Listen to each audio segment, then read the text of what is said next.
PM Modi के mission पर थरूर और ओवैसी, जाने दोनों को क्यों चुना गया, क्या है प्लान पाक बेनकाब।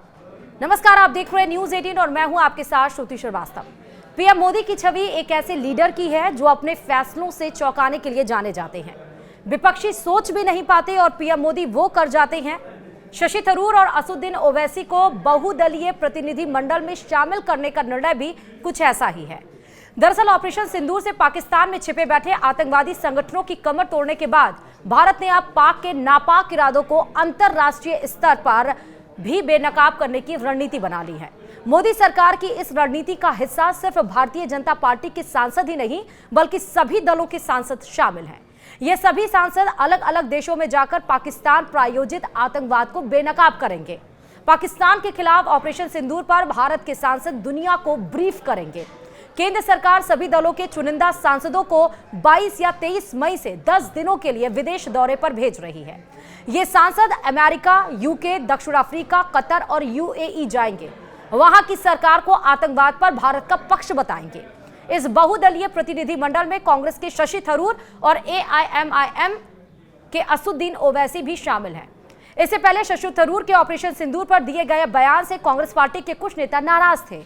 उन्हें लगा कि थरूर ने लक्ष्मण रेखा पार कर दी है और इस मामले में जब शशि थरूर से सवाल किया गया तो उन्होंने कहा कि एक भारतीय होने के नाते उन्होंने अपनी बात देश और दुनिया के सामने रखी है।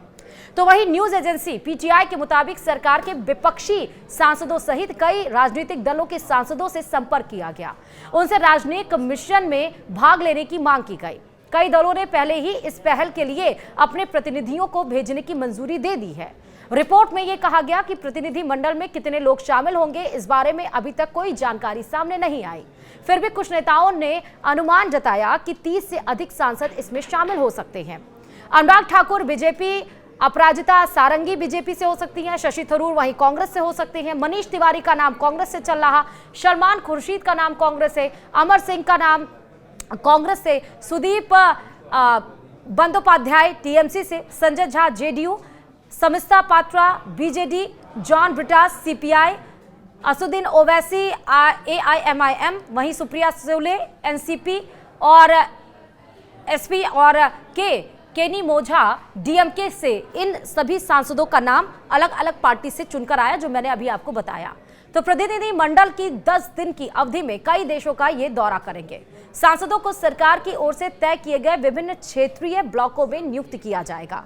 प्रतिनिधि मंडल के विदेश जाने से पहले विदेश मंत्रालय सांसदों को उनके राजनयिक मिशन के बारे में पूरी जानकारी मुहैया कराएगी। बताया यह जा रहा है कि पूर्व केंद्रीय मंत्री अनुराग ठाकुर और उड़ीसा से भाजपा सांसद अपराजिता सारंगी सत्तारूढ़ पार्टी के उन सदस्यों में शामिल हैं जो प्रतिनिधि मंडल में शामिल होंगे। तो वहीं शशि थरूर और ओवैसी मोदी सरकार के हमेशा से कट्टर विरोधी रहे हैं। फिर आखिरकार प्रधानमंत्री नरेंद्र मोदी ने इस बेहद खास मिशन पर इन्हें क्यों भेजा जा रहा है? आखिर मोदी सरकार का पाक को बेनकाब करने का पूरा प्लान क्या है? आपको इसके बारे में अब विस्तार से बताते हैं। दरअसल पीएम मोदी ने शशि थरूर को ही क्यों चुना और अब शशि थरूर ने प्रतिनिधि मंडल में चुने जाने के लिए धन्यवाद दिया है और इसको लेकर अब कांग्रेस में एक तरह से संग्राम छिड़ गया, क्योंकि कांग्रेस कह रही है कि टीम इंडिया से अब शशि थरूर का नाम गायब है, क्योंकि कांग्रेस की तरफ से जो लिस्ट पेश की गई थी उसमें तो शशि थरूर का नाम था ही नहीं। इसको लेकर अब विवाद खड़ा हो गया है, वो आपको हम बताएंगे, लेकिन इसके पहले हम आपको बताते हैं कि पीएम मोदी ने आखिरकार थरूर को क्यों चुना।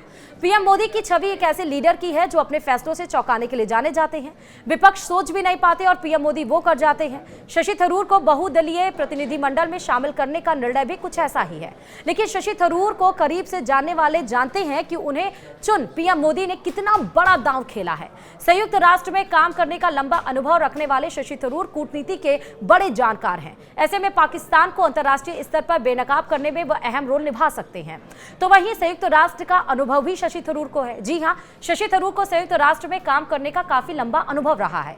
1978 में यूएनएचसीआर यानी कि संयुक्त राष्ट्र शरणार्थी उच्चायुक्त में अपना करियर शुरू करने वाले थरूर 1981 से 1984 तक सिंगापुर में यूएनएचसीआर कार्यालय के प्रमुख रहे हैं। 1989 यानी कि 1989 में वह विशेष राजनीतिक मामलों के लिए अवर महासचिव के विशेष सहायक भी बने हैं, जिसमें गुलासविया में शांति अभियानों की जिम्मेदारी भी शामिल है। 2001 में उन्हें संचार और जन सूचना विभाग यानी कि डीपीआई के अंतरिम प्रमुख के रूप में नियुक्त किया गया है और बाद में 2002 में उन्हें संचार और जन सूचना के लिए अवर महासचिव बनाया गया। तो वहीं यूएन के महासचिव भी रेस में शामिल थे शशि थरूर 2006 में काफी अन्नान के बाद महासचिव की रेस में भी थे, लेकिन वह महासचिव नहीं बन पाए थे। थरूर 2006 में महासचिव की रेस में दूसरे स्थान पर रहे थे। कूटनीति के जानकार भी माने जाते हैं। शशि थरूर कूटनीति के अच्छे जानकार हैं। वह जानते हैं कि किस देश की क्या फितरत है और उसे कैसे जवाब देना है। यही वजह है कि जब अमेरिकी राष्ट्रपति डोनाल्ड ट्रंप के भारत और पाकिस्तान के बीच सीज़फायर की घोषणा करने से पहले ही वाहवाही लूटते हुए उन्होंने सोशल मीडिया पर पोस्ट किया तो शशि थरूर ने पीएम मोदी की चुप्पी का समर्थन किया था। थरूर ने पीएम मोदी की चुप्पी को कूटनीति का हिस्सा बताया था। इससे पहले वह रूस यूक्रेन युद्ध के मुद्दे पर मोदी सरकार की कूटनीति की तारीफ कर चुके हैं। ऑपरेशन सिंदूर के समर्थक भी रह चुके हैं। शशि थरूर शुरुआत से ऑपरेशन सिंदूर के समर्थक रहे हैं। पीएम मोदी ने उन्हें अब बहुदलीय प्रतिनिधि मंडल का हिस्सा बनाया है, लेकिन थरूर अपना काम काफी पहले से ही शुरू कर चुके हैं। ऑपरेशन सिंदूर के बाद भारत पाक तनाव के बीच शशि थरूर ने विभिन्न चैनलों पर मीडिया के जरिए भारत का पक्ष दुनिया के सामने रखा है और इसके कायल भारत के कई नेता भी रहे हैं। अब आपको बताते हैं कि आखिरकार प्रधानमंत्री नरेंद्र मोदी ने प्रतिनिधि मंडल के लिए असदुद्दीन ओवैसी को क्यों चुना। दरअसल मैं भारतीय सेनाओं की तरफ से पाकिस्तान में आतंकवादी ठिकानों पर किए गए हमलों का स्वागत करता हूं, ये बड़ी बात कही थी असदुद्दीन ओवैसी ने। पाकिस्तानी को ऐसी सख्त सीख देनी जानी चाहिए कि फिर कभी दूसरा पहलगाम ना हो। पाकिस्तान के आतंकी स्ट्रक्चर को पूरी तरह नष्ट कर देना चाहिए। ऑपरेशन सिंदूर के AIMIM ने असदुद्दीन ओवैसी की पूरी छवि बदल दी गई। इस दौरान उनकी एक देशभक्ति की जो छवि सामने आई, जिसकी तारीफ, जिसकी मुरीद भाजपा नेता भी जमकर हो रहे हैं और जिसकी मुरीद सब लोग हुए। शायद ही ऑपरेशन सिंदूर से पहले किसी को उम्मीद थी कि ओवैसी पाकिस्तान को इतनी खरी खोटी सुना सकते हैं। ऐसे में पीएम मोदी ने ओवैसी को बहुदलीय प्रतिनिधि मंडल का हिस्सा बनाकर कोई हैरान नहीं किया है। ऑपरेशन सिंदूर को लेकर हमेशा से मुखर रहे हैं असदुद्दीन ओवैसी। भारत सरकार के ऑपरेशन सिंदूर के शुरुआत से ही समर्थक रहे। कई टीवी चैनल्स पर उन्होंने मोदी सरकार के इस कदम का समर्थन किया और पाकिस्तान को खरी खोटी सुनाई। कई मौके पर तो वह पाकिस्तानी प्रवक्ताओं से भिड़ते हुए नजर आए। ओवैसी ने कहा कि पाकिस्तान को उसके किए की सख्त से सख्त सजा दी जानी चाहिए। एक न्यूज चैनल को इंटरव्यू देने के दौरान उन्होंने कहा कि एक देश उनके लिए सबसे पहले आता है। उनके दिल में जो होता है वो वही कहते हैं। लोगों को कई बार अच्छी लगती है तो कई बार बुरी भी, लेकिन मुझे करीब से जानने वाले मेरे हिंदू दोस्त जानते हैं कि मैं कैसा हूं। तो वहीं मुस्लिम देशों को साथ भी सकते हैं असदुद्दीन ओवैसी। जी हां, बहुदलीय प्रतिनिधि मंडल में कौन सा दल किस देश में जाएगा यह जानकारी तो अभी सामने नहीं आई है, लेकिन ऐसा माना जा रहा है कि मुस्लिम चेहरा होने के नाते ओवैसी को मुस्लिम देशों को साधने में लगाया जा सकता है। दरअसल अंतर्राष्ट्रीय स्तर पर ओवैसी की छवि एक पक्के मुसलमान की है। ऐसे में जब वह मुस्लिम देशों के सामने भारत का पक्ष रखेंगे तो उनकी बात में एक अलग ही वजन होगा।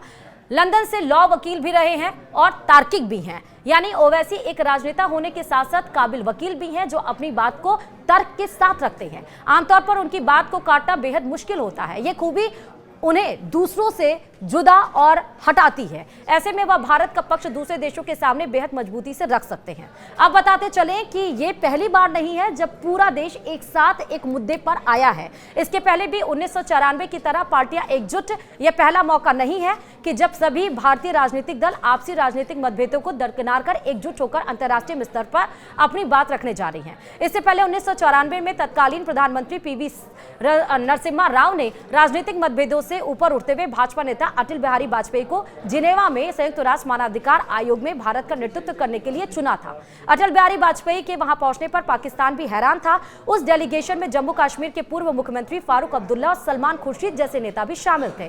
तब पाकिस्तान जम्मू कश्मीर में कथित मानवाधिकार उल्लंघन के संबंध में UNHRC के सामने एक प्रस्ताव पेश करने की तैयारी में था। हालांकि भारतीय डेलीगेशन ने पाकिस्तान के आरोपों का जवाब दिया और नतीजन पाकिस्तान को अपना प्रस्ताव वापस लेना पड़ा। उस समय UN में भारत के राजदूत हामिद अंसारी ने भी प्रधानमंत्री राव की रणनीतिक फैसले कराने में महत्वपूर्ण भूमिका निभाई थी। तो वहीं 1994 के बाद 2008 में भी ऐसी छवि देखने को मिली जब मुंबई हमलों के बाद मनमोहन सरकार ने डेलीगेशन विदेश भेजा था। 2008 में मुंबई हमलों के बाद तत्कालीन प्रधानमंत्री मनमोहन सिंह ने भी आतंकवादी हमलों में पाकिस्तानी लिंक होने से जुड़े दस्तावेजों के साथ विभिन्न राजनीतिक दलों के डेलीगेशन को विदेश भेजने का फैसला किया था।